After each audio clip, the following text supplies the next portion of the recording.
ரெண்டு ராஜாக்கள் 16ஆம் அதிகாரம் 15ஆம் அதிகாரம் அதில் 29ஆம் வசனம். ரெண்டு ராஜாக்கள் 15ஆம் அதிகாரம் அதில் 29ஆம் வசனம் நான் வாசிக்கிறேன். இஸ்ரவேலின் ராஜாவாகிய பெக்காவின் நாட்களில் அசீரியாவின் ராஜாவாகிய திக்லாத் பிலேசர் வந்து ஈயோனையும் பெத்மாக்கா என்னும் ஆபேலையும் யனோவாகையும் கேதேசையும் ஆத்சோரையும் கீலேயாத்தையும் கலிலேயாவாகிய நப்தலி தேசம் அனைத்தையும் பிடித்து குடிகளை சிறையாக அசீரியாவுக்கு கொண்டு போனான். இந்த வசனம் நமக்கு புரியலனாலும் பிரச்சனை இல்லைங்க. இந்த வசனத்துல ஒரே ஒரு வார்த்தை திக்லாத் பிலேசர் அப்படின்னு ஒரு வார்த்தை இருக்கு பாத்தீங்களா? அந்த வார்த்தையை தான் நம்ம என்ன பண்ண போறோம், இன்றைக்கு தியானம் பண்ண போகிறோம். சரிங்களா? இந்த திக்லாத் பிலேசர் அப்படின்றவங்க யாருன்னா நம்ம எல்லாம் ஒரு முறை சொல்லிடலாங்களா? திக்லாத் பிலேசர், திக்லாத் பிலேசர் இவன் யார் அப்படின்னா அசீரியா தேசத்தினுடைய ராஜா. யாருங்க இவன்? அசீரியா தேசத்தின் ராஜா. இவன் பேருக்கு வெளிப்படையா ஒரு அர்த்தம் இருக்கு. அந்த அர்த்தம் என்ன தெரியுங்களா? நீங்கள் அற்புதமான பிணைப்பை வெளிப்படுத்துவீர்கள். என்ன அர்த்தங்க? நீங்கள் அற்புதமான பிணைப்பை வெளிப்படுத்துவீர்கள் அப்படின்னா உங்களோட வந்து நான் பிணைக்கப்பட்ட அப்படின்னா, உங்களோட வந்து நான் ஐக்கியமான அப்படின்னா அவ்வளவு அற்புதமா என் வாழ்க்கை இருக்கும் அப்படின்ற ஒரு உணர்வா. இவன் பேருக்கு அர்த்தம் புரியுதுங்களா? இவன் கூட போய் ஐக்கியப்பட்டா நமக்கு அவ்வளவு அற்புதமா இருக்குமா, அந்த மாதிரி ஒரு உணர்வு. இதுதான் அவன் பேருக்கான வெளிப்படையான அர்த்தம். இந்த பேருக்கு ஒரு மறைமுகமான அர்த்தம் இருக்கு. அது என்ன தெரியுங்களா? இவனை நம்பி தன் சொந்த தேசத்தை விட்டு நாடு கடத்தப்பட்டு இவன் கிட்ட போனவங்க தாங்கள் நித்திய அடிமைகளா இருப்போம் என்பதை உணர்ந்து கொள்வார்கள். அதாவது ஃபர்ஸ்ட்ல அவங்க கிட்ட போகும்போது எப்படி இருக்குமா, வா இவனை மாதிரி ஒரு ஆள் நமக்கு கிடைச்சது எவ்வளவு சந்தோஷம், இவன் கூட இருக்கிறது எவ்வளவு நல்லா இருக்கு, இவன் நமக்கு எவ்வளவு செய்யலாம் அப்படின்ற மாதிரி இருக்குமா. ஆனா கொஞ்ச நாள்ல அவங்க யோசிப்பாங்களாம், நம்ம அடிமைகளா மாறிட்டோமே, நம்ம வாழ்க்கை மொத்தமா போயிடுச்சே, நம்ம இப்படிப்பட்ட சூழ்நிலைக்கு தள்ளப்பட்டுட்டோமே, இனி நம்மளால மீண்டும் வெளியவே வர முடியாதா அப்படின்னு சொல்லி யோசிக்க ஆரம்பிப்பாங்களாம். அதான் அவன் பேருக்கான அர்த்தம். சரிங்களா? இப்ப வேதத்துல ஒரு ராஜா இருக்கான். அந்த ராஜா இந்த திக்லாத் பிலேசரை நம்பி அவங்க கிட்ட போறான். அவனை பத்தி தான் பார்க்க போகிறோம். சரிங்களா? அந்த ராஜாவை பத்தி பார்த்துட்டு சபைக்குள்ள இந்த காரியம் எப்படி இருக்குன்றதை பார்த்து முடிக்க போகிறோம். சரிங்களா? கொஞ்ச நேரம் அந்த ராஜாவை குறித்த சரித்திரம் பார்க்க போகிறோம். உங்களுக்கு போர் அடிக்காத அளவுக்கு நான் சொல்ல முயற்சி செய்றேன். பாருங்க, நீங்க ரெண்டு ராஜாக்கள் 16ஆம் அதிகாரத்தில் முதல் வசனத்துல இருந்து பார்த்தீங்கன்னா, நீங்க வாசிக்க வேண்டாம், முதல் வசனத்துல இருந்து பார்த்தீங்கன்னா அங்கே ஆகாஸ் என்கிற ஒரு ராஜாவை குறித்து நீங்க வாசிக்க முடியும். ராஜாவுக்கு பேர் என்னங்க? ஆகாஸ். இந்த ஆகாஸ் எந்த ராஜா அப்படின்னா எருசலேமின் ராஜா. நான் உங்களுக்கு நிறைய முறை சொல்லியிருக்கேன். என்ன சொல்லியிருக்கேன்? முழு இஸ்ரவேல் தேசமும் ரெண்டா பிரிஞ்சிருச்சு. 10 கோத்திரத்தை வடக்கு ராஜ்யம் அப்படின்னு சொல்லுவாங்க, அவங்களுக்கு பேர் இஸ்ரவேல். கீழே இருக்கக்கூடிய 2 கோத்திரத்தை தெற்கு ராஜ்யம் சொல்லுவாங்க, அவங்க பேர் யூதா இல்லைன்னா எருசலேமின் ராஜாக்கள் அப்படின்னு சொல்லுவாங்க. இப்ப இந்த ஆகாஸ் யார் அப்படின்னா கீழே இருக்கக்கூடிய அந்த 2 கோத்திரம் தாவீதின் வம்சம் இருக்கே அதை சேர்ந்தவர் தான் யாருங்க இந்த ஆகாஸ். இப்போ இவன் யார் உங்களுக்கு இன்னும் புரியுற மாதிரி ஒரு மனசுல பதிய வைக்கணும்னா, எசேக்கியா ராஜா அவங்க எல்லாருக்குமே தெரியும் இல்லைங்களா? இந்த 15 வருஷத்துக்கு கேட்டு ஆண்டுட்டு வாங்குவாரே அந்த ராஜாவுக்கு அப்பா தான் இந்த ஆகாஸ். இப்ப நீங்க ஈஸியா ஞாபகம் வச்சுக்கலாம். எசேக்கியா ராஜாவுடைய அப்பா யாருங்க? ஆகாஸ். இந்த ஆகாஸ் வந்து எருசலேமை ஆட்சி செய்யும் போது அவனுக்கு 25 வயசு தானா. 16 வருஷம் அவன் ஆட்சி செய்யறான். இவனை குறித்து சில ஸ்பெஷாலிட்டிஸ் இருக்கு.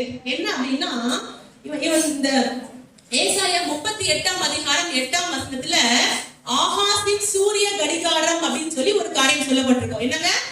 ஆகாசின் சூரிய கடிகாரம் அப்படின்னா சன் டயல், அதாவது சூரிய கடிகாரம் ஒன்றை ஆகாஸ் என்ன பண்ணானா கண்டுபிடிச்சானா. சரிங்களா? எசேக்கியாவின் நாட்கள்ல அந்த வியாதி பட்டு 15 வருஷம் வாங்குவார் பாத்தீங்களா? அப்ப இந்த சூரிய கடிகாரத்துலதான் 10 நிமிஷத்துல ஆண்டவர் என்ன பண்ணுவாரு, பின்னாடி தள்ளி அவனுக்கு அடையாளத்தை ஏற்படுத்துவார். சோ இந்த அளவுக்கு ஒரு பெரிய தாக்கத்தை இஸ்ரவேல்ல உண்டு பண்ணினவன் இந்த ஆகாஸ். இவனை குறித்து இன்னொரு வசனம் நீங்க சொல்லணும் அப்படின்னா ஏசாயா தீர்க்கதரிசன புத்தகம் 7ஆம் அதிகாரத்தினுடைய முதல் 2 வசனங்கள் வாசிக்கலாங்களா? ஏசாயா 7ஆம் அதிகாரம் முதல் 2 வசனம்.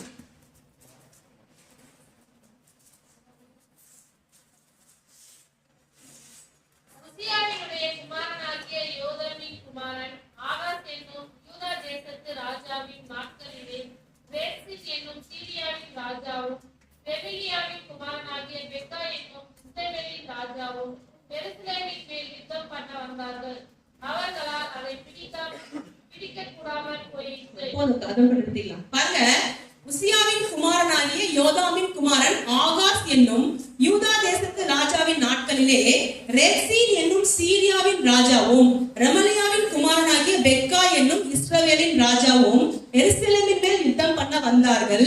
அவர்களால் அதை பிடிக்க கூடாமற் போயிற்று. பாருங்க, என்ன நடக்குது உங்களுக்கு புரியுதுங்களா? இதுதான் சம்பவம், மெயினான சம்பவம். என்ன நடக்குது அப்படின்னா, இந்த ஆகாஸ் ராஜா இருக்கா பாத்தீங்களா, இவன் சின்ன பகுதியை ஆளுகை செய்யற ராஜா. இவனுக்கு எதிராக யார் யார் வராங்கன்னா 2 ராஜாக்கள் வராங்க. ஒரு ராஜா யாருன்னா இவன் சொந்த சகோதரனே. யாருங்க? அந்த எதிரில இஸ்ரவேல் 10 கோத்திரம் இருக்கே, அந்த ராஜாவும் தமஸ்குவை சேர்ந்த சீரியாவின் ராஜாவும் என்ன பண்றாங்க? இவனுக்கு விரோதமா வராங்க. சொல்லுங்க பார்க்கலாம். சீரிய ராஜா, அசீரிய ராஜா வேற. திக்லாத் பிலேசர்னு சொன்னனே, அவன் அசீரிய ராஜா, இவன் சீரியா. இல்ல இங்க, சரிங்களா? இப்ப அசீரியா ராஜாவும் இஸ்ரவேல் ராஜாவும் யாருக்கு விரோதமா வந்திருக்காங்க? இந்த ஆகாசுக்கு விரோதமா வந்திருக்காங்க.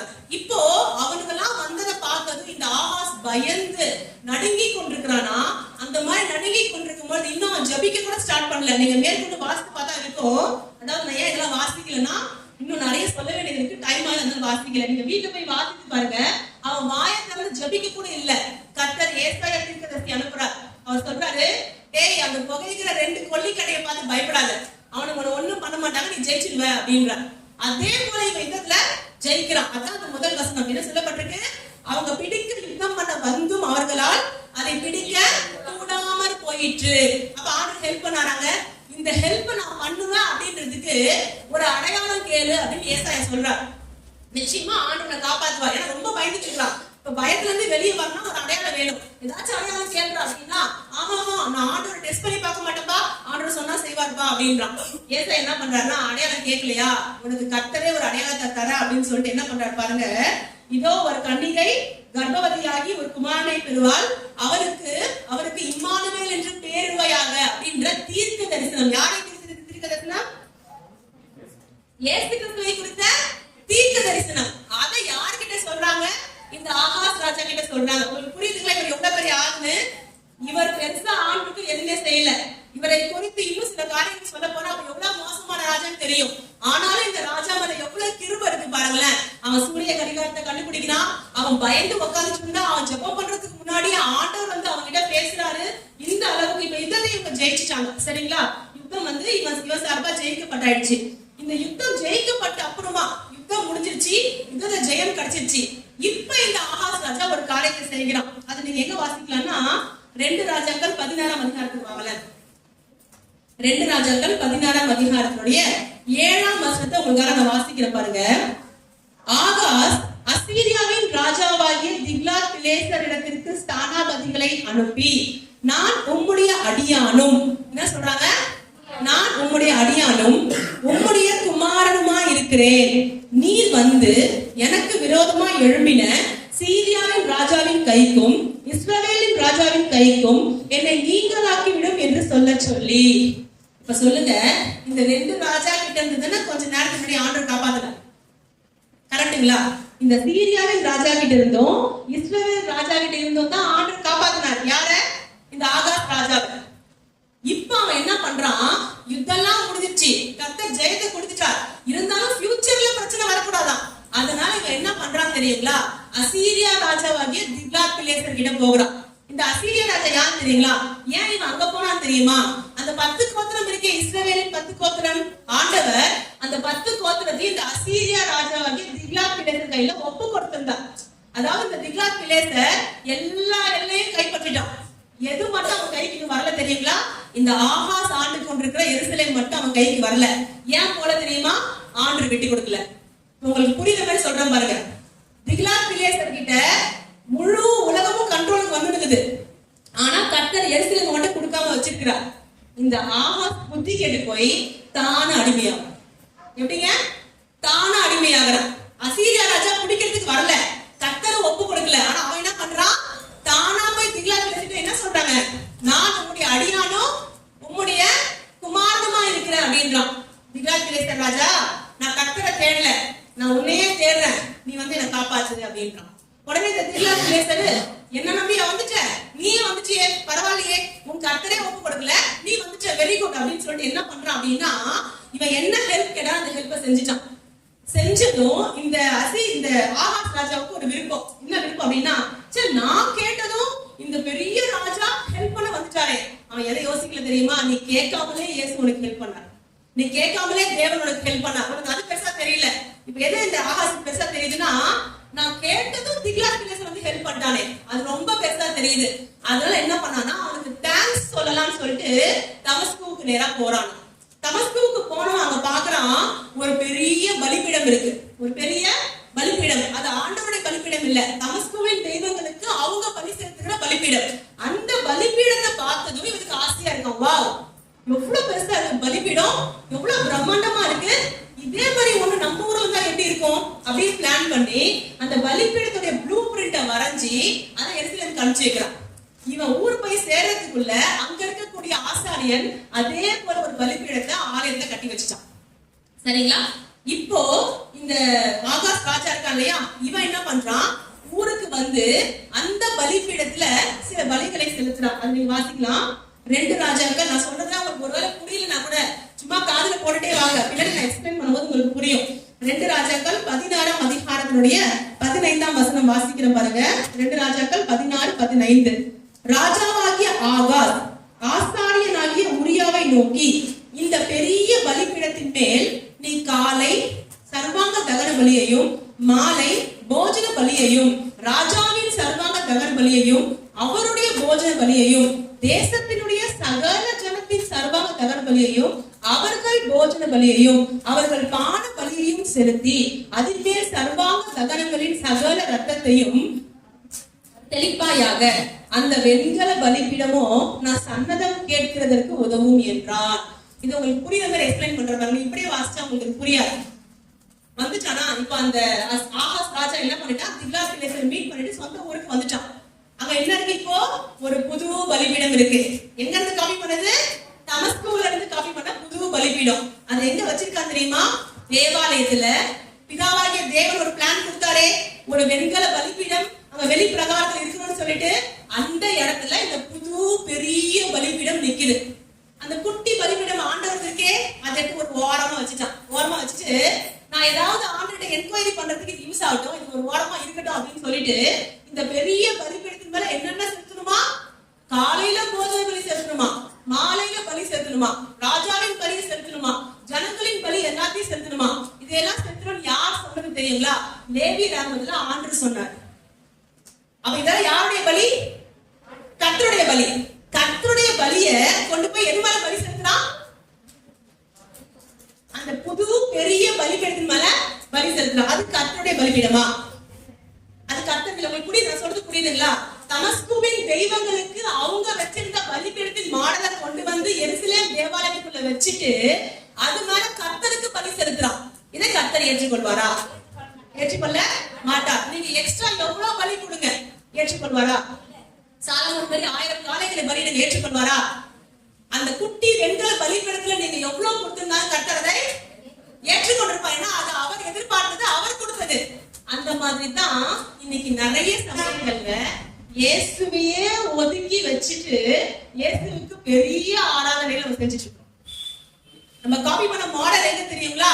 ஏதாவது தமஸ்குவ உலகத்துல இருக்கக்கூடிய வழிபாடு முறைகளை பார்ப்போம். பார்த்துட்டு அதே வழிபாடு முறைகளை கொண்டு வந்து ஆண்டவருக்கு செய்துட்டு இருப்போம். இந்த ஆண்டவர் பிரியமா ஏற்றுக்கொள்வாரா? ஏற்றுக்கொள்வார்களா? ஏற்றுக்கொள்ள மாட்டார். இன்னும் இந்த ஆகாஷ் ராஜா செய்த சில காரியங்கள் இருக்கு. அவன் என்ன பண்றான்னு தெரியுங்களா? 2 நாளாகமம் 28ஆம் அதிகாரத்தினுடைய 2, 3, 4 ஆகிய வசனங்கள். டைம் இருக்காது, நீங்க அதை குறிப்பெடுத்துக் கொள்ளுங்க, நான் உங்களுக்கு எக்ஸ்பிளைன் பண்ணிடுறேன்.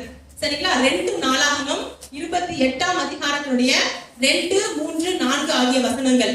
இந்த ஆகாஷ் ராஜா இன்னும் என்னென்ன செஞ்சா அங்க கொடுக்கப்பட்டிருக்கு. அவன் என்ன பண்றான் தெரியுங்களா? பாகாலுக்கு வார்ப்பு விக்கிரகங்களை செய்யறான். அதாவது விக்கிரகமே இஸ்ரவேல்ல இருக்க கூடாது, ஆனா என்ன பண்றான், நிறைய விக்கிரக சிலைகளை செஞ்சு வைக்கிறான். அடுத்து மோலேகுக்கு தன் குமாரர்களை தீக்கடக்கம் பண்றான். அந்த இடத்துல மோலேகு இருக்காது, கரெக்ட்டுங்களா? அவங்க மோலேகு கிடையாது. ஆனா நான் உங்களுக்கு சொல்றேன், மோலேகுன்றது ஒரு அசுத்த ஆவி. சரிங்களா? அது ஒரு விக்கிரகம், அவங்க கானானியர்கள் வழிபட்ட ஒரு தெய்வம். அதற்கு தன் குமாரனை தீக்கடக்கம் பண்றான். இந்த மோலேகு எப்படி இருக்கும் தெரியுங்களா? ஒரு சிங்காசனத்துல ஒரு பெரிய மனித உருவம் உட்கார்ந்து கையை நீட்டிட்டு இருக்கிறது போல இருக்கும். இருக்கும். அதனுடைய முகம் பாத்தீங்கன்னா காளையினுடைய முகம் போல இருக்கும். இப்போ இந்த இந்த மூளையினுடைய அந்த வயிறு பகுதி இருக்கு பாருங்க, அது வந்து பாக்ஸ் மாதிரி இருக்கும். அதுக்குள்ள நல்லா நெருப்பு எரிஞ்சிட்டு இருக்கும். இப்போ அந்த ஆசாரியர்கள், மூளையினுடைய ஆசாரியர்கள் என்ன பண்ணுவாங்க, ஒரு குழந்தைய பலி கொடுக்கணும் அப்படின்னா அந்த கைகள்ல வைக்கும் பொழுது அது அப்படியே உள்ளுக்குள்ள இருக்கக்கூடிய அந்த நெருப்பு எரிகிற பகுதிக்கு போய் எரிஞ்சிடும், அந்த குழந்தை செத்துரும். இப்படி அவங்க என்ன பண்ணுவாங்கன்னா தங்கள் குழந்தைகளை அந்த மூளைக்கு பலி கொடுப்பாங்க. இது தப்பு, இதை செய்யக்கூடாதுன்னு சொல்லி ஆண்டவர் லேவி ராகமத்திலே அவர் எச்சரித்திருந்தார். ஆனாலும் இந்த ஆகாஸ் ராஜா என்ன பண்ணா, தன் குமாரர்களை இந்த மோளேகுக்கு பலி கொடுத்தான். ஒரு பையன் ரெண்டு பையன் எத்தனை பேருமே தெரியல, தன் குமாரர்களை கொண்டு போய் என்ன பண்ணானா இந்த மோளேகுக்கு பலி கொடுத்தான். இதை குறித்து பின்னாடி நான் சொல்ல போறேன். அடுத்து மேடைகளிலும் மலைகளிலும் பச்சையான சகல மரத்தின் கீழும் அவன் என்ன பண்ணானா பலி செலுத்தி தூபம் காட்டிக்கொண்டே வந்தானாம். இவ்வளோ அக்கிரமங்கள் இந்த ஆகாஸ் ராஜா செய்ததுனால அவனை குறித்து நீங்க கடைசியா 2 நாளாகமம் 28ஆம் அதிகாரத்தினுடைய 27ஆம் வசனத்தை வாசித்தீங்கன்னா, ஆகாஸ் தன் பிதாக்களோட நித்திரை அடைந்த பின்பு அவனை எருசலேம் நகரத்தில் அடக்கம் பண்ணினார்கள். ஆனாலும் இஸ்ரவேல் ராஜாக்களின் கல்லறைகளில் அவனை கொண்டு வந்து வைக்கவில்லை. என்ன நடக்குது இந்த ராஜாவுக்கு? அவன் செத்ததுக்கு அப்புறம் அவனுக்கு கிடைக்க வேண்டிய கனம் கிடைக்கல. அவன் எங்க போய் சேரணும், அங்க போய் சேரல. உங்களுக்கு இப்ப இந்த ஸ்டோரி புரிஞ்சிருச்சீங்களா? திக்லாத் பிலேசர்னா என்ன அர்த்தம்? ஃபர்ஸ்ட் அர்த்தம் என்ன? திக்லாத் பிலேசர்னா இவன் கூட சேர்றது அற்புதமான பிணைப்புன்ற எண்ணம் உண்டாகும். அடுத்த அர்த்தம் என்ன?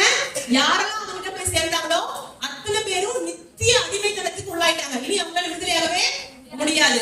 இப்ப இந்த ஆகாஸ் ராஜா யார போய் சேர்ந்தா? திக்லாத் பிலேசரை போய் சேர்ந்தான். ஃபர்ஸ்ட்ல அவனுக்கு எப்படி இருந்துச்சு? இவன் கூட சேர்றது எவ்வளவு அற்புதமான பிணைப்பு, நமக்கு எப்படி இவ்வளவு பெரிய ராஜா நமக்கு ஹெல்ப் பண்ண வந்துட்டானே யோசித்தான். ஆனா நீங்க அதே 2 நாளாகமம் 28ஆம் அதிகாரத்துடைய 20ஆம் வசனத்தை வாசித்தா அங்க சொல்லப்பட்டிருக்கும், திக்லாத் பிலேசர் ஆகாசை நெருக்கினானே அன்றி அவனை பலப்படுத்தவில்லை அப்படின்னு. ஃபர்ஸ்ட்ல 2 ஹெல்ப் 3 ஹெல்ப் செய்தான். அதுக்கப்புறம் என்ன பண்றான்? ஆகாசை போட்டு நெருக்க ஆரம்பிக்கிறான், அவனை பலப்படுத்தாம விட்டுறான். இந்த ஆகாஸ் கடைசி வரைக்கும் ஆண்டுட்டு வராமலேயே செத்து போகிறத பாக்குறோம். போய் சேர வேண்டிய இடத்துக்கு அவன் சேராம போகிறதை பாக்குறோம். இப்ப நீங்க கேட்கலாம், இவ்வளோ பெரிய ஹிஸ்டரி சொன்னீங்க, எதுக்காக இதை சொன்னீங்க அப்படின்னு. இப்போ நம்மளுடைய கிறிஸ்டியானிட்டிக்குள்ள சபைக்குள்ள இந்த ஆகாஸ் இன்னைக்கும் இருக்கிறான். நீங்க தேடக்கூடாது எங்க இருக்கிற ஆகாஸ், நமக்குள்ளதான் இருக்கிறான். சரிங்களா?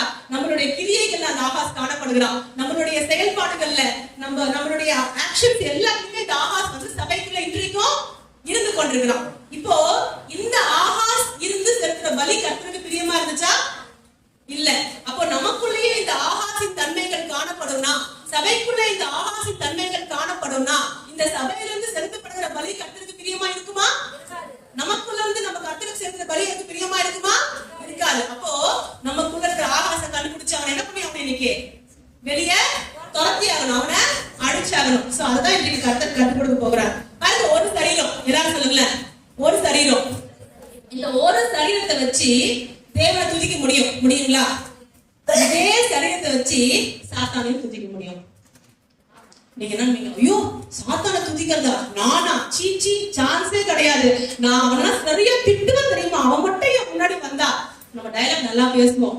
ஆனா உங்களையும் தெரியாம, உங்களுக்கே தெரியாம சாத்தான் உங்ககிட்ட இருந்து துதிய வாங்கிட்டு இருக்கிறான். உங்களுக்கு தெரியுமா? ஒரு தேவ பிள்ளை சாத்தானை துதிக்க முடியும். நீங்க என்ன நினைக்கிறீங்க? இல்ல சாத்தானை நான் துதிக்கவே மாட்டேன், அந்த சாத்தான் சர்ச்சிருக்கே அந்த பக்கம் நான் போகவே மாட்டேன், நான் ஜன்னல பாத்துருக்கேன், எங்கேயோ பாத்துருக்கேன், நீங்க சொல்லலாம். நேரடியான வர்ஷிப் கிடையாது. ஆனா உங்ககிட்ட இருந்து துதியை எடுத்துதான் சாத்தான் வாழறான்னு சொன்னா நீங்க நம்புவீங்களா? நீங்க கொலோசியர் 2:15 எடுங்களேன். யாராவது ஒருத்தர் கொலோசியர் 2:15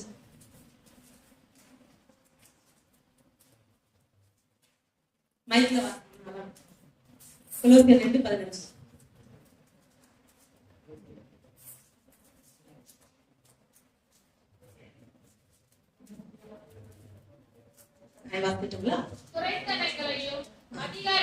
துரைத்தனங்களையும் அதிகாரங்களையும் முறிந்து கொண்டு வெளியரங்கமான கோலமாக்கி அவைகளின் மேல் சிலுவையிலே வெற்றி சிறந்தார். பாருங்க என்ன சொல்லப்பட்டிருக்குன்னா, இயேசு கிறிஸ்து சிலுவையில என்ன ஜெயித்தார்னு சொல்லப்பட்டிருக்கு. எதை ஜெயித்தாராங்க? துரைத்தனங்களையும் அதிகாரங்களையும் அவர் என்ன பண்ணிட்டாரா? ஜெயித்தாரா. அது என்ன பண்ணாரா? முறிந்து கொண்டாரா. உங்களுக்கு புரியவே சொல்ற பாருங்க. சாத்தான் இருக்கான்ல, அவனுக்கு வல்லமை இருக்கா இல்லையா? இல்லையா? நீங்க சொல்லுங்க பார்க்கலாம். சாத்தானுக்கு வல்லமை இருக்கா இல்லையா? இருக்குன்றவங்க கை தூக்குங்க பார்க்கலாம். சரி, இல்லன்றவங்க கை தூக்குங்க பார்க்கலாம். நாங்க ரெண்டுமே சொல்லல, எதுக்கு வகுப்பு எங்களுக்கு அப்படி ஒரு கூட்டம் இருக்கிறாங்க. சரி, ரைட். சாத்தான் தனக்கு வல்லமையை வைத்துக் கொண்டு இருந்தான். எது வரைக்கும் தெரியுங்களா? ஆதாம் ஏவாளை ஏமாத்தினான் பாத்தீங்களா? அப்ப அவனுக்கு சில வல்லமை கிடைச்சது.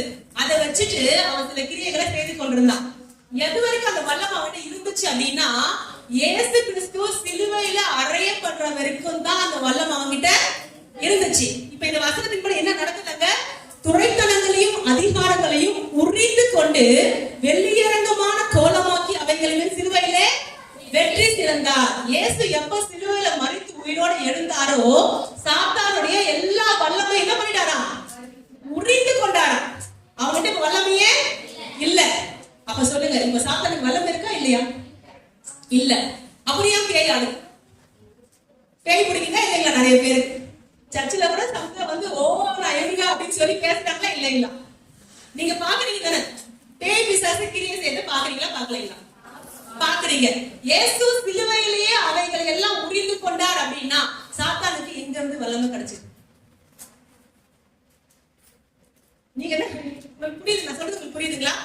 இந்த பாயிண்ட் உங்களுக்கு புரிஞ்சாதான் நம்ம ஜாக்கிரதையா மாறுவோம். இன்னைக்கு நம்மள எல்லாம் எழுப்பி விட்டுறதுக்காக ஆண்டவர் வந்திருக்கிறார்.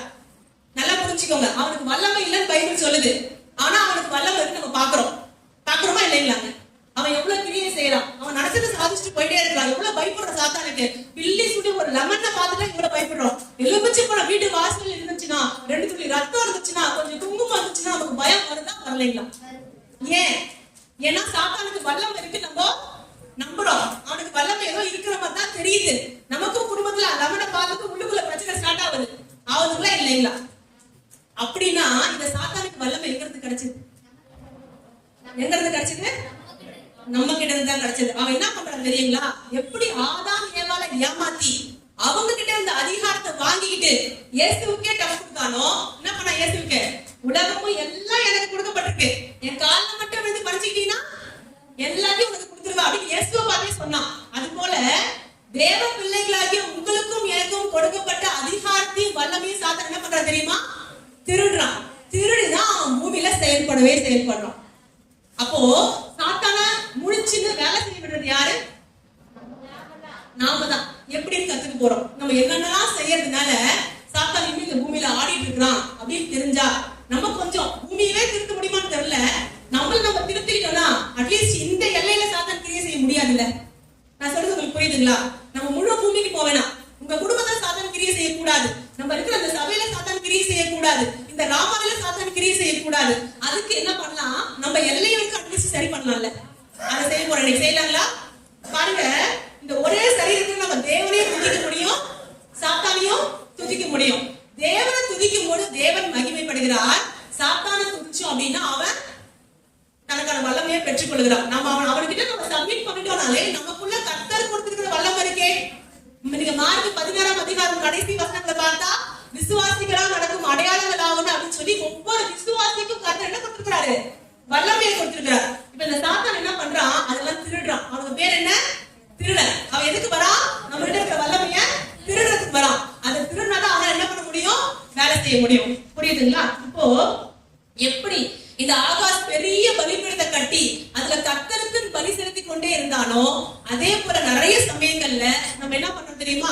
7 மணி நேரம் துதிக்கிறோம். சர்ச்சில் பாஸ்டர் துதிச்சா விடுதலைன்னு சொல்லிட்டார். வீட்டுல போய் துதிக்கிறோம் ஆண்டவரை. ஆனா எந்த விடுதலையும் நடந்த மாதிரி இல்ல.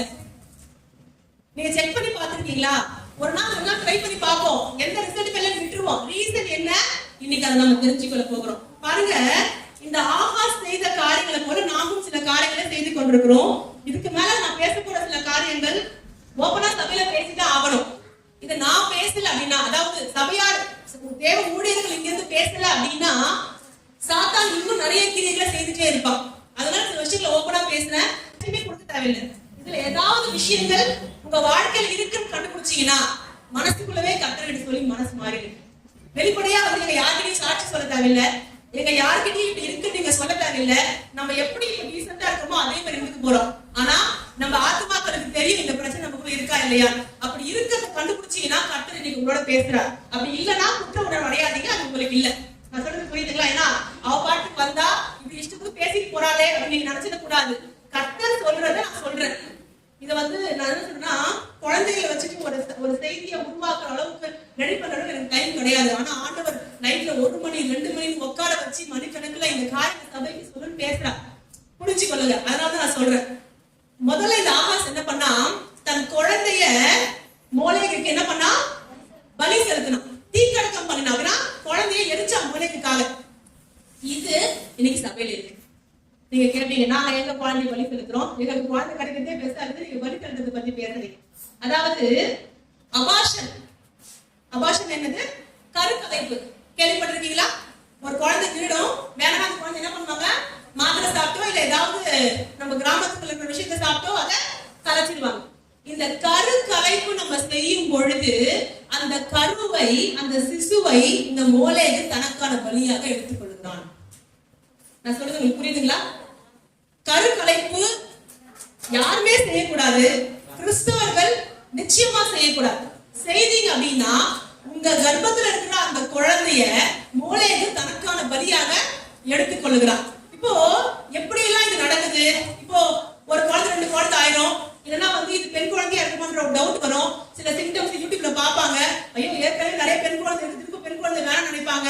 இல்லைன்னா ஏற்கனவே 2-3 குழந்தை ஆயிடுச்சு, திரும்ப குழந்தை நின்றுச்சு. இப்படி ஏதோ ஒரு ரீசனுக்காக கிறிஸ்தவர்களே என்ன பண்றாங்க, கருக்கலைப்பு செய்யறாங்க. நான் சொல்லிட்டு ஏற்கனவே இது இந்த சபைக்கு தான் அப்படின்னு நீங்க எடுத்துக்காதீங்க.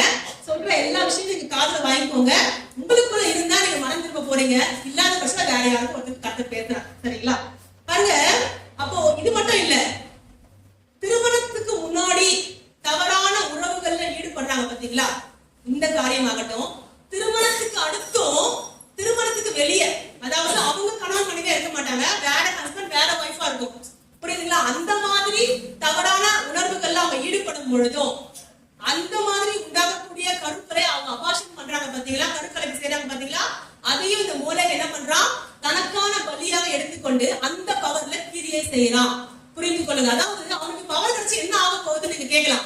அவன் ஒருத்தர்கிட்ட இருந்து பவரை வாங்கி இன்னும் 10 பேர் அதே பவத்தை செய்ய வைப்பான். தன்னுடைய ஆதிக்கத்தை அந்த இருக்கிற எல்லை ஃபுல்லா ஸ்ப்ரெட் பண்ணி விடுவான். இதுக்குதான் அவன் மேக்ஸிமம் ட்ரை பண்றான். இப்ப பாருங்க, இன்னொரு முக்கியமான விஷயம் இருக்கு. ஒருவேளை அபாஷன் எனக்கு தெரிஞ்சு இங்க பெருசா நடக்க வாய்ப்பு இல்லை. அடுத்த ஒரு விஷயம் இருக்கு பாருங்க, தவறான என்ன சொல்றது, ஆபாசமான படங்களை பார்ப்பது. இது ஒரு பாவம்.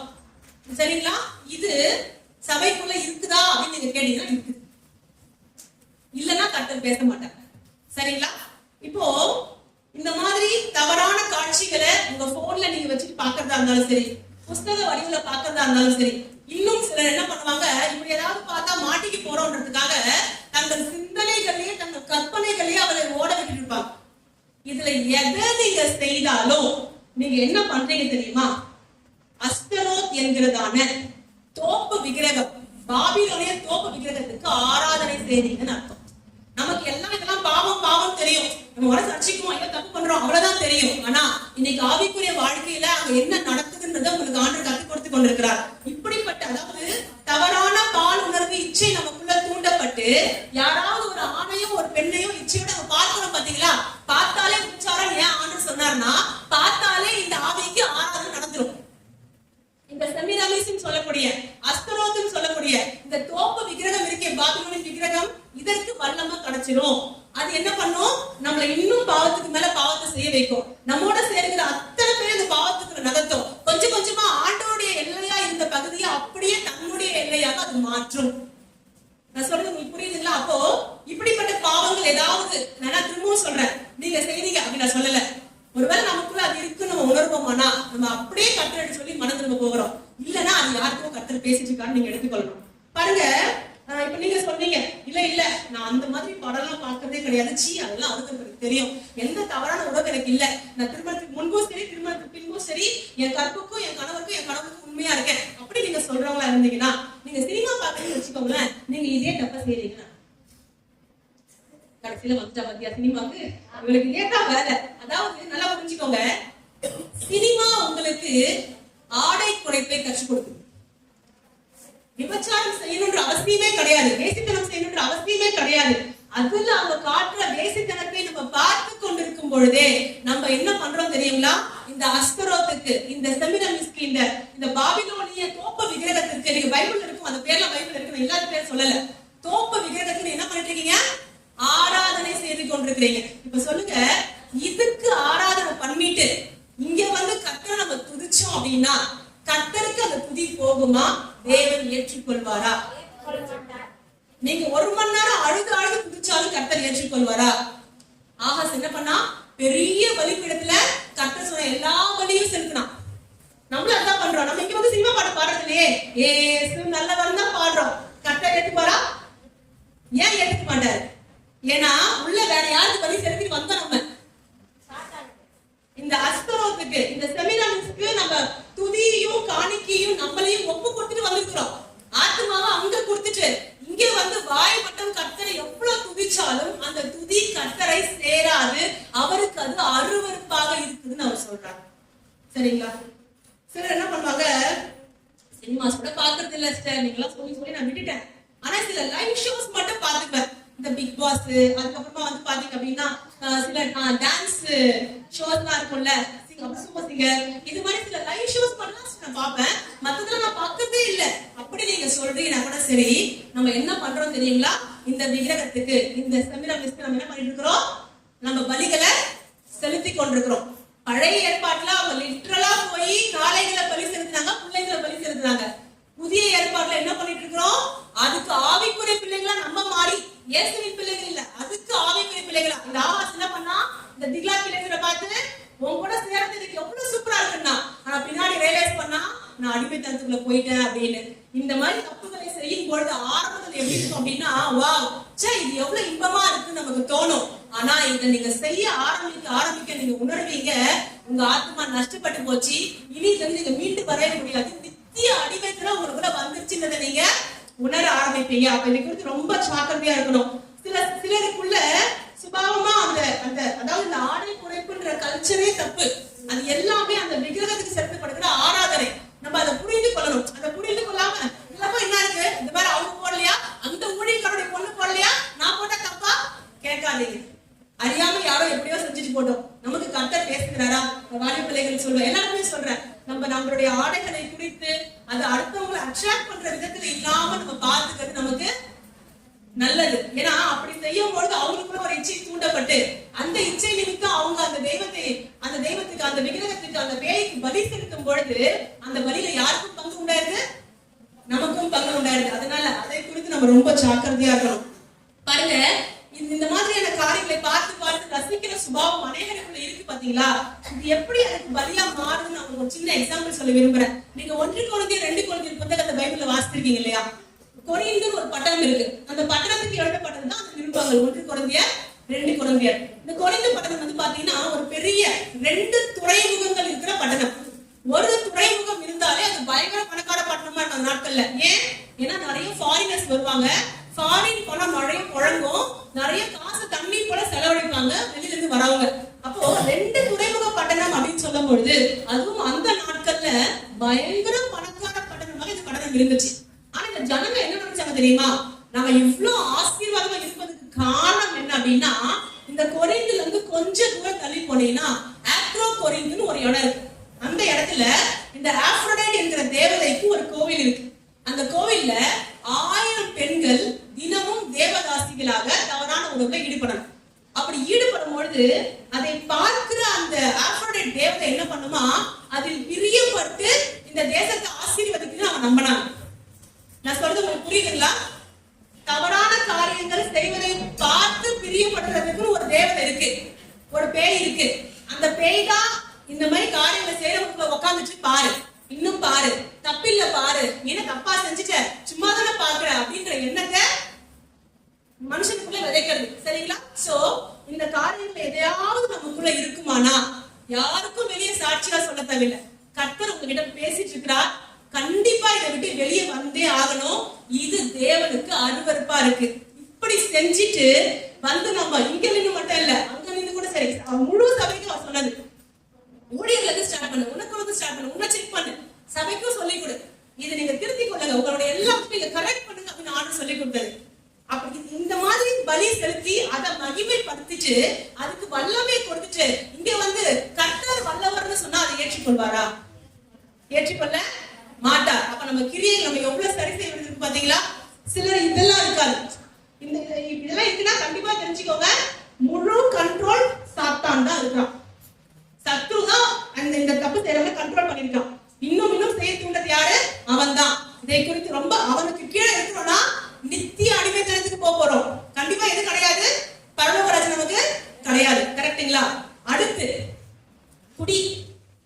சபையில யாருக்கெல்லாம் எனக்கு தெரியாது இவங்க குடிக்கிறாங்க அப்படின்னு ஒரு தடவை நான் கேள்விப்பட்டிருக்கேன். நான் யாரையும் பாயிண்ட் அவுட் பண்ணி சொல்லல, நான் பொதுவா சொல்றேன். பெண்கள் சைடு, அதாவது நம்ம ராமர்ல என்ன குடிக்கிறாங்கன்னு சொல்லல, ஆனா பெண்கள் சைடு குடி இருக்கு இல்லையா, நான் காமனா சொல்றேன்.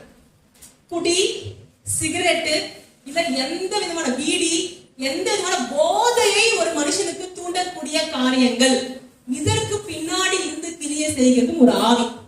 அந்த ஆவி இதையெல்லாம் ஒரு தேவ பிள்ளை செய்யும் பொழுது கஞ்சா இல்லைன்னா வந்து ஏதாவது டேப்லெட்ஸையே அதிகமான டோசேஜ் எடுத்து அதுல ஒரு இன்பம் காண்றது, இதுல எதை செய்தாலும் அது ஒரு பேய்த்தனத்துக்கு அடுத்த ஆராதனை. அதை செய்வோமானா நாம அதுக்கு துதியை செலுத்திட்டு இருக்கோம். அதுக்கு என்ன கொடுத்துட்டு இருக்கோம்? நமக்குள்ள இருக்கிற வல்லமையை அதுக்கு கொடுத்து அதை வளர வச்சுட்டு இருக்கிறோம். இப்படி செஞ்சுட்டு இங்க வந்து கர்த்தர் நல்லவர்னு சொன்னா அதை கர்த்தர் ஏற்றுக்கொள்வாரா? அந்த துதி கர்த்தருக்கு பிரியமா இருக்குங்களா? நான் சொல்றது புரியுதுங்களா? அதாவது தவறான காரியம்னு எது தெரிஞ்சாலும் அதுக்கு பின்னாடி ஏதோ ஒரு அசுத்தாவின் கிரியை இருக்கு என்பதை புரிந்து கொள்ளுங்க. ஏதோ ஒண்ணு உங்களுக்குள்ள இருக்கிற ஆவிக்குரிய வரங்களையும் வல்லமையும் அபிஷேகத்தையும் தரிசனத்தையும் திருடுறதுக்காக உங்களை பாவத்துக்குள்ள நடத்துது என்பதை நம்ம என்ன பண்ணணும்? புரிந்து கொள்ளணும். இல்ல அப்படின்னா கொஞ்ச நாள்ல பார்ப்போம், அடிமையாயிட்டனே, ஜஸ்ட் ஒரு கேஷுவல் ட்ரை தானே பண்ணேன், இன்னைக்கு வெளியே வர முடியாம தவிக்கிறனே அப்படின்ற நிலைமையை நம்ம தள்ளப்பட்டு போயிடுவோம். சிலருக்கு இந்த பிரச்சனை இல்ல சார், வெரி குட் சார், நீங்க சொன்ன எதுவுமே எனக்கு இல்ல, அப்ப கர்த்தர் என் துதி ஏற்றுக்கொள்வாரா சார் அப்படின்னு நீங்க கேட்டீங்கன்னா அடுத்து ஒரு செட் இருக்கு.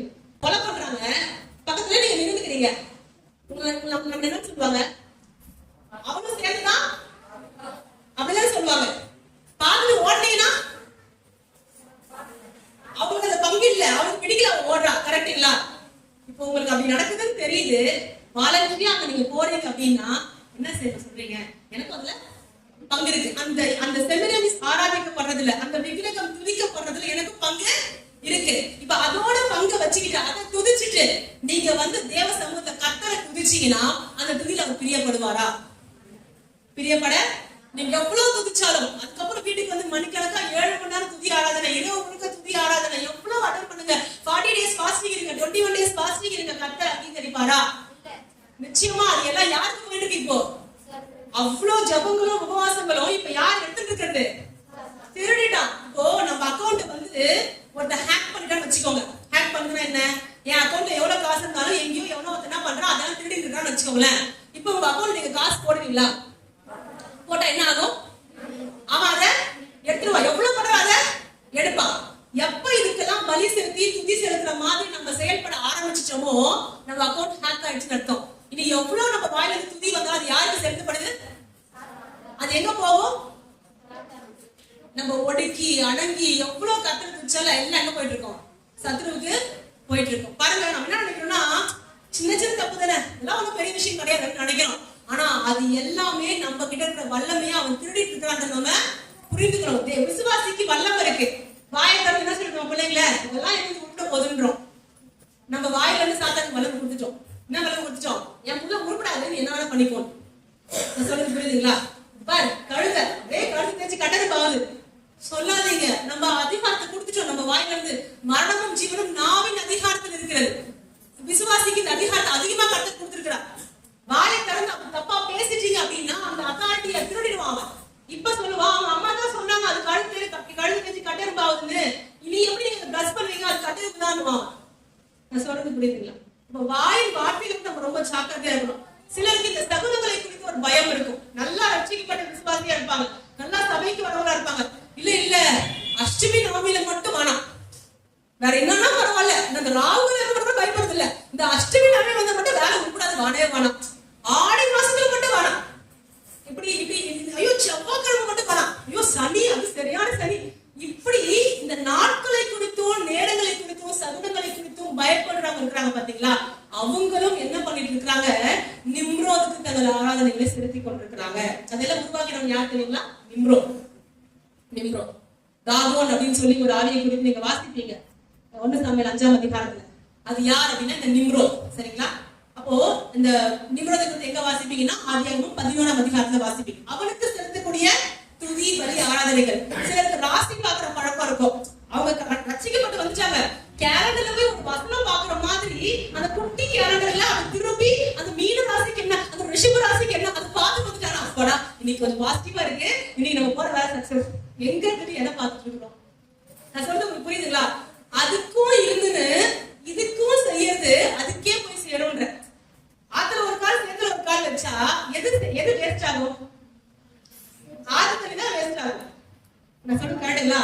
சேராதான் இருக்கு. அந்த காலம் கொண்டு திரும்ப வைக்கும்போது இது என்ன ஆகும்? இந்த தண்ணியும் வேஸ்ட் ஆகும். அதுதான் இன்னைக்கு நம்ம ஆவிக்குரிய வாழ்க்கையில நடந்துட்டு இருக்கு. இது புரியாம நான் எவ்வளவு துதிச்சாலும் கர்த்தர் கேட்கல, எவ்வளவு ஜெபிச்சாலும் கேட்கல, வார்த்தை மட்டும் வந்துட்டே இருக்கு, கர்த்தர் கிரியவே செய்ய மாட்டார் அப்படின்னா எப்படிங்க செய்வாரு?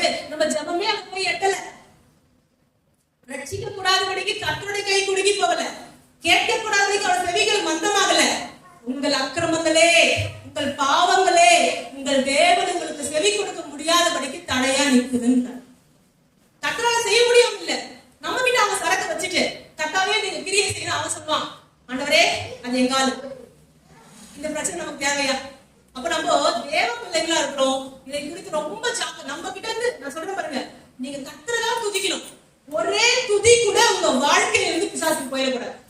இந்த ஜனத்தை எனக்கென்று ஏற்படுத்தினேன், இவர்கள் என் துதியை சொல்லி வருவார்கள். ஏசாயா 43:21 அப்படின்னு என்ன அர்த்தம் தெரியுங்களா?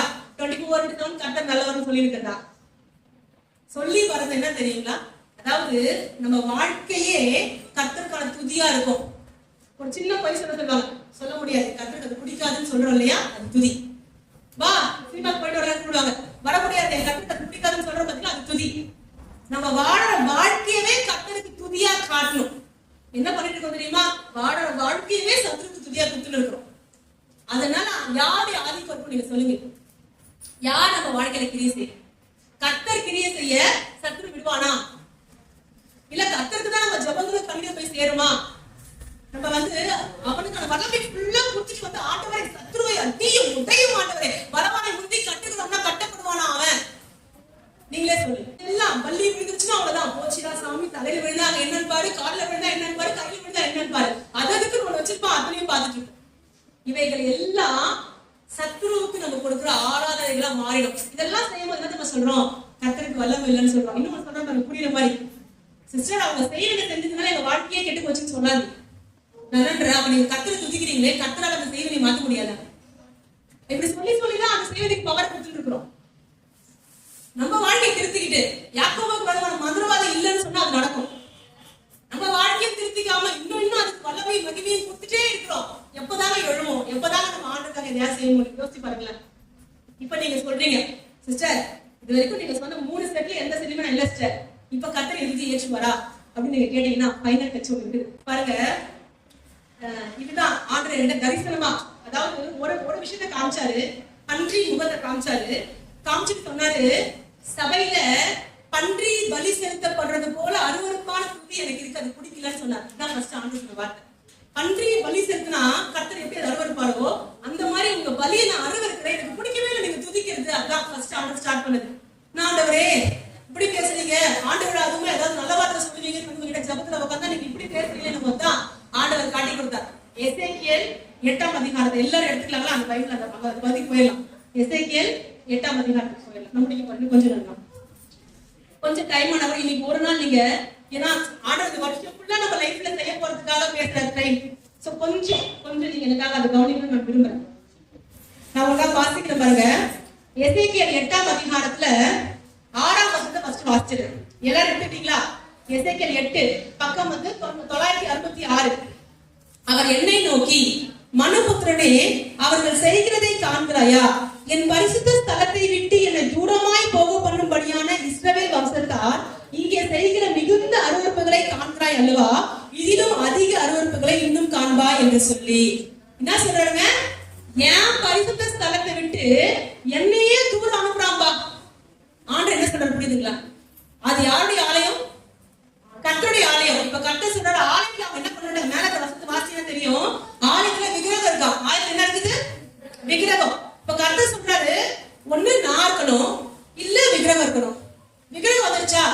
ஓகே நான் என்ன பண்றேன், வெளியே போயிடுறேன்ற.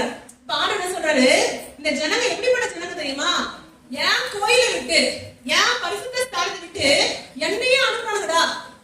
ஆண்டவர் எசேக்கியேலை பார்த்து புலம்புற, இவனுக்கு இன்னும் என்னென்ன சேர்ந்து காட்டுறோம் அப்படின்னு கூட்டு போய் அங்க ஒரு ஹோல் தெரியுது, அது இடின்றார். அது இடிச்சா ஒரு டோர் இருக்குது, அது ஓபன் பண்ண சொல்றார். ஓபன் பண்ணா இந்த வசனம் பாருங்களேன், நான் உள்ளே போய் பார்த்தபோது இதோ சகலவித ஊரும் பிராணிகளும் அருவருப்பான மிருகங்களும் ஆகிய இவைகளின் சுரூபங்களும் இஸ்ரவேல் வம்சத்தாருடைய நரகலான சகல விக்கிரகங்களும் சுவரில் சுற்றிலும் சித்திரம் தீட்டப்பட்டிருந்தன.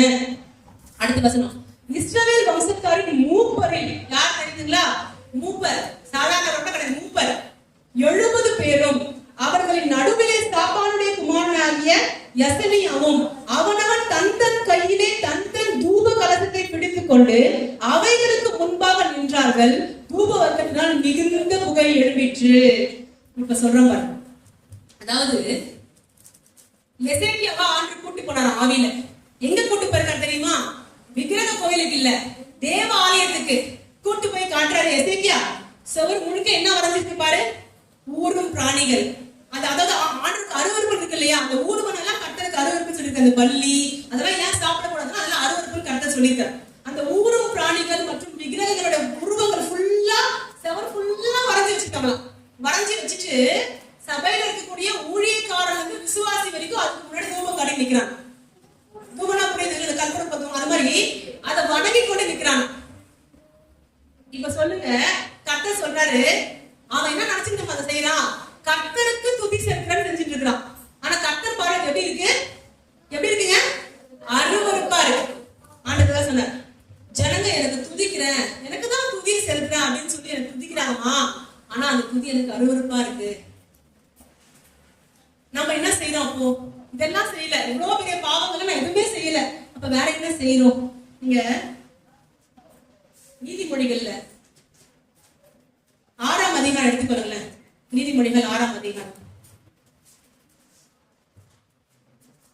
அதுல 17 வாசிக்கலாம். 17, 18, 19. அவையான மேட்டிமையான கண், பொய் நாவு, குற்றமற்றவர்களுடைய ரத்தம் சிந்துகை. படி 3 சால் படிச்சு. தூரலோசனையை பிணைக்கும் இருதயம், தீங்கு செய்வதற்கு விரைந்தோடுகால், அபத்தம் பேசும் பொய் சாட்சி, சகோதரருக்குள்ளே விரோதத்தை உண்டு பண்ணுதல் ஆகிய இவைகளே. ஓகே பாருங்க, நான் வாசிக்கிறேன். நீதிமொழிகள் 6ஆம் அதிகாரத்துடைய 17. அவை அதாவது அதுக்கு முன்னாடி வாசிக்கிறேன் பாருங்க, 16 வாசிக்கிறேன் பாருங்க. 6 காரியங்கள் கர்த்தர் வெறுக்கிறார், 7 அவருக்கு அருவருப்பானவைகள். பாருங்க, இப்போ 7 காரியம் சொல்ல போறாங்களாம்.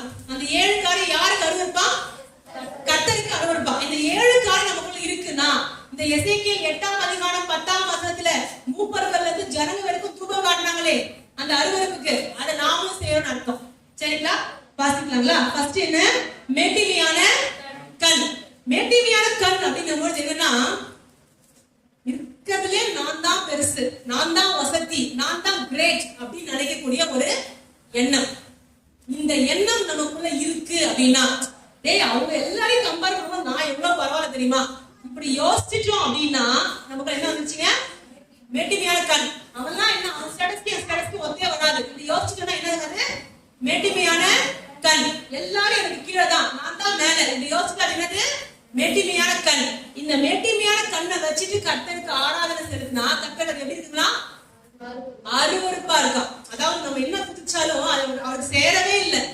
நம்ம கிட்ட வந்து நல்ல ஒரு ஆப்பிளை கொண்டு வந்து மிக்சியில போட்டு பிசைஞ்சிட்டு கொடுத்தா நம்ம சாப்பிடுவோமா?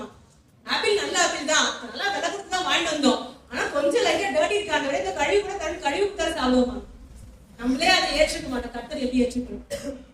அடுத்து பாருங்களேன், பொய் நாவு. நான் நிறைய கூட சபையில இருந்து கர்த்தர் பேசிட்டேன். பொய் ஒரு தேவ பிள்ளை போல இருந்துச்சுன்னா பிசாசு கம்ப்ளீட் கண்ட்ரோல் இருக்குன்னு அர்த்தம். நீங்க சொல்லலாம், பொய் பேசுறதுல வாழ முடியுமா, நாங்களாம் அரிச்சது பரம்பரை கிடையாது. ஆமா உண்மை, நம்ம அரிச்சது பரம்பரை கிடையாது, நம்ம இயேசுவின் பரம்பரை. இயேசுவால பொய் சொல்ல முடியாம வாழ முடியும்னா உங்களாலையும் என்னாலையும் பொய் சொல்லாம வாழ முடியும். அதற்காக சில நஷ்டங்கள் வந்தாலும் சில அவமானம் வந்தாலும் சகிச்சுக்கோங்க. நரகத்துக்கு போறதை விட பூமியில கொஞ்சம் அவமானத்தை சகிக்கிறது தப்பு கிடையாது. புரியுதுங்களா? அதுவும் இந்த பொய் நாவு சில சமயத்துல இந்த பொய்யை சொல்லி அவங்களை ஏமாத்தணும்ன்ற நோக்கத்தோட அந்த பொய்யை பிணைச்சிட்டு போவோம் பாத்தீங்களா? இப்படிப்பட்ட சுபாவம் நமக்குள்ள இருக்குன்னா பொய் பேசுறோம், அடுத்து இந்த பொய்யை வந்து நம்ம எல்லாத்துக்கும் ஒரு ஆயிரமா பயன்படுத்துறோம். இந்த சுபாவம் நமக்குள்ள இருக்கு அப்படின்னா இந்த சுபாவத்தோட வந்து கர்த்தர் நல்லவர்னு சொல்ற துதி யாருக்கு போய் சேரும் தெரியுங்களா? யோவான் 8ஆம் அதிகாரத்தில் சொல்லப்படுகிறது, பிசாசானவன் பொய்யனும் பொய்க்கு பிதாவுமா இருக்கிறான். இப்ப இந்த பொய்யோட நம்ம இயேசுவை கர்த்தர் நல்லவர்னு துதிச்சா அந்த துதி யார் எடுக்கிறான்? பிசாசு எடுக்கிறோம். யாருக்கு பவர் கொடுக்கிறோம்? பிசாசுக்கு பவர் கொடுக்கிறோம். பாருங்களேன். அடுத்து குற்றமற்றவருடைய ரத்தம் சிந்தும் கை அப்படின்னா எந்த தப்பு செஞ்சிருக்க மாட்டான், அவனை கொலை செய்யறது. அப்படிப்பட்டவனை குறித்து கர்த்தர் அருமைப்புன்னு சொல்றார். நீங்க நானும் சொல்லலாம், நான் யாரையும் கொலை பண்றது இல்லப்பா, அந்த பிரச்சனை எனக்கு இல்ல அப்படின்னு. ஆமா, நம்ம யாரையும் சரீர அளவை கொலை பண்ணல, ஆனா எத்தனை பேரை மனதளவுல கொண்டுட்டு இருக்கோம். நீங்க கொஞ்சம் யோசிங்க.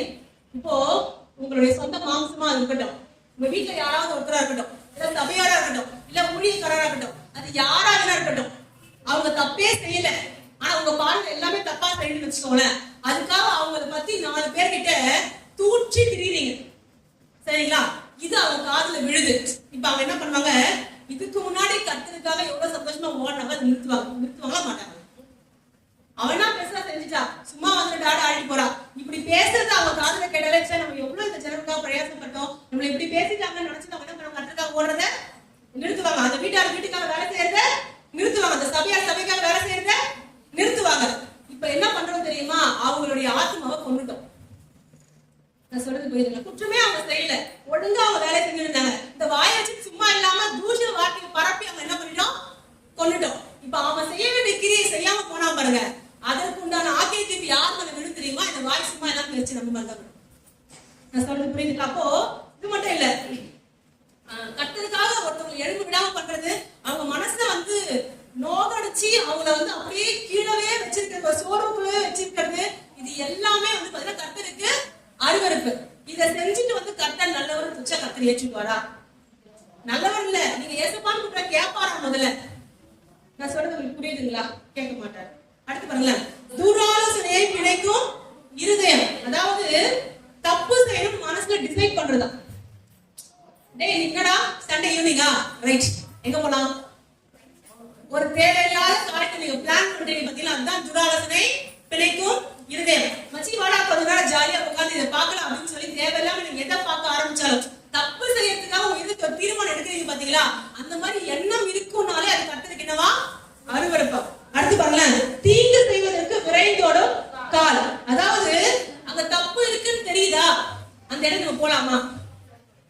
விவேகி ஆபத்தை கண்டு மறைந்து கொள்கிறான், பேதையோ நெடுக்க போய் தண்டிக்கப்படுகிறான். இந்த இடத்துக்கு போனா கண்டிப்பா என்ன விக்கிரகாரனை செய்ய வைப்பாங்க, கண்டிப்பா எனக்குள்ள இருக்கிற தரிசனத்தை திருடுவாங்க, கண்டிப்பா குடும்பத்தையோ ஊழியத்தையோ சிந்திக்கவே விட மாட்டாங்க, இவங்க என்ன புடிச்சு என்ன கூடவே வச்சிருப்பாங்க.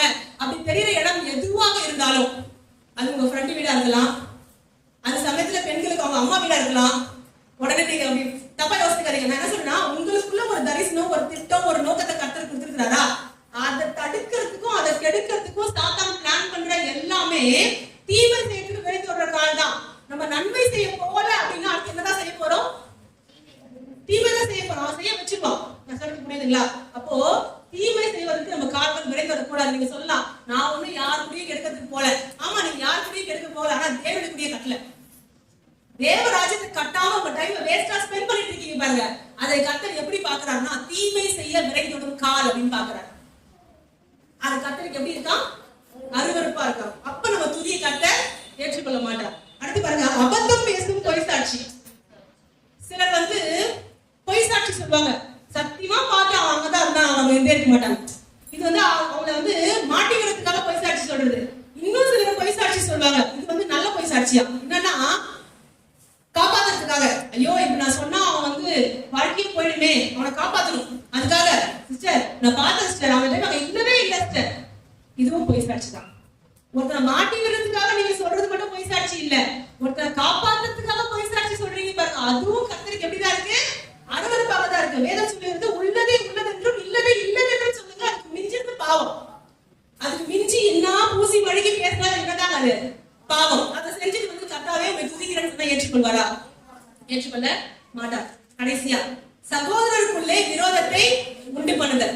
சகோதரருக்குள்ளே சொல்லும் பொழுது சொந்த குடும்பத்துக்குள்ள, அதுக்கப்புறம் பாத்தீங்கன்னா உங்க சகோதரருக்குள்ள, சபைக்குள்ள விரோதத்தை உண்டு பண்றோம் அப்படின்னா, ஒருத்தன் நல்லா சர்ச்சைக்கு வந்து நிற்பான். டேய் உனக்கு அவங்கள பத்திலாம் தெரியாதுலாம் பேசிட்டே வச்சுக்க மாட்டான், வரமாட்டான். அவனுக்குள்ள என்ன பண்ணிட்டோம்? விரோதத்தை உண்டு பண்ணிட்டோம். வாயை வச்சுட்டு சும்மா இல்லாம பேசுறதுதான் முக்காவாசி பிரச்சனைக்கு காரணம் மாறுறது. குடும்பத்துல சண்டையை விட்டுறது, சகோதரர்களை சண்டையை விடுறது, ஃப்ரெண்ட்ஸ்குள்ள சண்டையை விட்டு அவங்க பிரிஞ்சுக்கிறது பார்த்து ரசிக்கிறது, இதெல்லாம் கர்த்தருக்கு அருவருப்பு. எல்லாம் செய்தி வந்து கர்த்தரை துதிச்சோம் அப்படின்னா கர்த்தர் சொல்வாரு, அவங்க தூபம் முடிக்கிறாங்க, ஆராதனை செலுத்துறாங்க. யாருக்கு தெரியுமா? எனக்கு இல்ல, சிவர் முழுக்க பாரு. எதுக்கு முன்னாடி நிக்கிறாங்க தெரியுமா? அவங்க ஊரும் பிராணிகளுக்கு முன்னாடி, அசுத்தங்களுக்கு முன்னாடி, அருவருப்புக்கு முன்னாடி நின்னு கர்த்தர் நல்லவர்னு சொல்லிட்டு இருக்காங்க. அந்த துதி நான் எப்படி ஏத்துக்க முடியும்? கர்த்தர் எசேக்கியாவை பார்த்து கேட்டார், எசேக்கியா தீர்க்கதரிசியை பார்த்து கேட்டார். இன்னைக்கு நம்மளையும் பார்த்து கர்த்தர் கேட்கிறார். இதெல்லாம் உங்களுக்கு இருக்கு அப்படின்னு நான் சொல்லல, இதுல ஏதோ நமக்கு இருக்கலாம். இருக்கு அப்படின்னா நம்ம அதை திருத்திக்காம சத்துருவை மகிமைப்படுத்திட்டு கர்த்தர் நல்லவர்னு துதிச்சா துதி அவருக்கு சேரவே இல்லை. இனி கர்த்தர் எப்படி கிரியை செய்வார்? நம்ம என்ன தெரியுமா? வாக்குறது, ஆமா வாக்குறது தான் கொடுப்பாங்க, எல்லாம் நடந்துதா? நம்ம தாங்க நடக்க விடல. கரெக்டுங்களா? நம்ம துதி கர்த்தருக்கு செலுத்தவே இல்லை. இதை எல்லாம் ஒரு தேவ பிள்ளை கரெக்ட் பண்ணிட்டு நீங்க துதிக்கிற துதி இருக்கு பாத்தீங்களா, அந்த துதி தான் பரலோகத்தை இறக்கும். நம்ம சொல்றாங்க, ஜபிச்சா தேவனுக்கு பதில கொண்டு வருவான், துதிச்சா பரலோகத்தையும் கொண்டு வருவான். பவுலும் சீலாவும் துதிச்ச போது ஏன் தெரியுமா பரலோகம் இறங்குச்சு? அவங்க இப்படி வாழ்ந்தாங்க. அவங்க கர்த்தருக்கு முன்னாடி தங்கள் ஜீவித்தை உண்மையா காத்து கொண்டாங்க. அதனால பரலோகம் அவங்க துதிக்கும் பொழுது இறங்குச்சு. நீங்களும் நானும் துதிக்கும் பொழுது பரலோகம் இறங்கணும்னா, தேவ பிரசன்னம் இறங்கணும்னா, அபிஷேகம் இறங்கணும்னா, நம்ம வாழ்க்கை மாறணும்னா, இது வரைக்கும் பார்த்துட்டு இருக்கிற பிரச்சனை ஓயணும் அப்படின்னா கண்டிப்பா இனிமே நம்ம கிட்ட இருந்து ஒரு சின்ன துதி கூட சாத்தானுக்கு போக கூடாது. தீர்மானம் எடுக்கணும். நம்ம இன்னைக்கு சின்னதா ஒரு சின்ன யோசனை, என்னன்ற கெட்ட யோசனை வராமலே இருக்காது, வரும். அவன் மட்டும் நல்லா இருக்கல, எதுவா இருக்கலாம்னு தோணும். உடனே மன்னிப்பு கேட்டுருங்க, ஆண்டவரே ஏன் எனக்கு இப்படிலாம் வருது, என்ன மன்னிச்சுட்டு கடன்னு சொல்லிட்டு மன்னிச்சுட்டு போறாரு. அதையே ஓட விடாதீங்கன்ற. டக்குன்னு ஒரு பெண்ணை பாக்குறோம், ஒரு ஆணை பாக்குறோம், தவறான சிந்தை வருது. பிசாசு வந்து இப்படிதான் சிந்தையை கொடுத்துட்டே இருப்பான். மாட்டிட்டு சொல்றாரு, குருவி உங்க தலைக்கு மேல பறக்கிறத தடுக்கவே முடியாதான். ஆமா தானங்க? குருவி பறக்க தடுக்க முடியுமா? ஆனா அது உங்க தலைமையில உட்காந்து கூடு கட்டாம உங்களால தடுக்க முடியும்ன்ற. கெட்ட சிந்தனைகள் ஒரு மனிதனுக்குள்ள வர்றத தடுக்கவே முடியாத, ஓட்டுனே இருப்பான். ஆனா அது உங்களுக்குள்ள வேறு கொள்ளாம உங்களால தடுக்க முடியும், அது உங்களுக்குள்ள குடி கொள்ளாம உங்களால தடுக்க முடியும். தப்பா ஒரு சிந்தனை வந்துச்சா உடனே ஏன் எனக்கு இதெல்லாம் வருது, இயேசுவின் நாமத்தை எதிர்க்கிற அப்படின்னு சொல்லிட்டு கர்த்தரை துதிக்க ஆரம்பிச்சுங்க. இப்ப என்ன ஆச்சு? அவனுக்கான துதி நிறுத்தப்படுச்சு.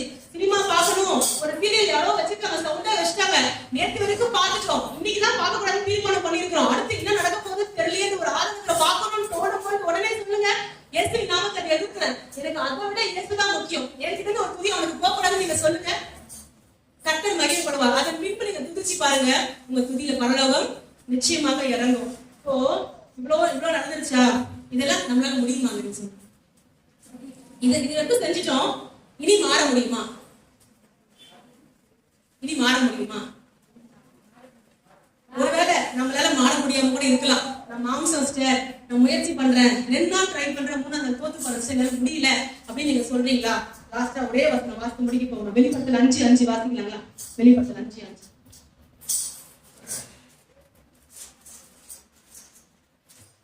நான் வாசிக்கிட்டோங்களா?